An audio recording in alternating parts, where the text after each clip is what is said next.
किसी ने सच ही लिखा है कि संघर्ष ही जीवन है, क्योंकि जब आप अपने आसपास निगाह दौड़ाएंगे तो संघर्षों से भरी कहानियां आपको कुछ करने को प्रेरित करेंगी। आज एक ऐसे ही शख्स की कहानी आपको बताते हैं जिसने खिलौनों से खेलने की उम्र में सुबह 4 बजे उठकर अखबार बेचा, लेकिन पढ़ाई नहीं छोड़ी और आगे चलकर यही बच्चा देश का जाना माना वैज्ञानिक तो बना ही, बाद में देश का राष्ट्रपति भी बना।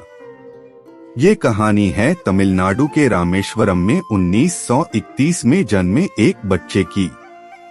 बच्चे ने अपना बचपन बेहद गरीबी में बिताया। पिता मामूली मछुआरे थे। परिवार को पेट भर पाना पिता के लिए बेहद मुश्किल था। घर में इतनी गरीबी थी कि ऐसे माहौल में रहने के बावजूद इस बच्चे का मन शुरू से ही पढ़ने का था। ये अपने परिवार में 4 भाई एक बहन में सबसे छोटा था। यही बच्चा आगे चलकर भारत का 11वां राष्ट्रपति बना।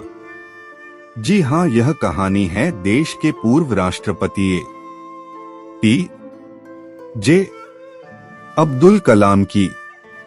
पढ़ाई का ख्वाब आंखों में सजाए नन्हा सा बच्चा खेल खिलौनों की उम्र में पढ़ाई का खर्च निकालने के लिए अखबार बेचा।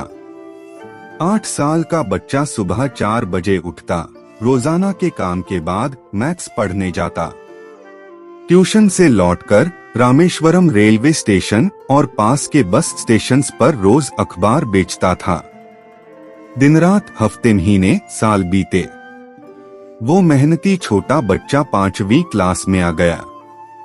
5वीं क्लास में एक दिन टीचर ने बच्चों से पूछा, पक्षी कैसे उड़ पाते हैं? कोई भी बच्चा जवाब नहीं दे सका। अगले दिन टीचर बच्चों को बीच पर ले गया। वहाँ उन्होंने बच्चों को उड़ते पक्षी दिखाए, उनके उड़ने की वजह, पक्षियों के शरीर का स्ट्रक्चर समझाया। सब बच्चे तो टीचर की बात सुन रहे थे, लेकिन ये बच्चा मन ही मन कर गुजरने के ख्वाब बुन रहा था।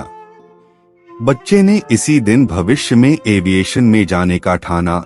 फिर बड़े होकर मद्रास इंजीनियरिंग कॉलेज से एरोनॉटिकल इंजीनियरिंग की पढ़ाई की। इन्होंने सिखाया, जीवन में चाहे कैसी भी स्थिति हो, अगर ठान लेते हैं तो सपनों को हकीकत में जरूर बदलते हैं। Doctor APJ. अब्दुल कलाम की ये बात आज भारत के साथ दुनिया भर में सभी को इंस्पायर करती है।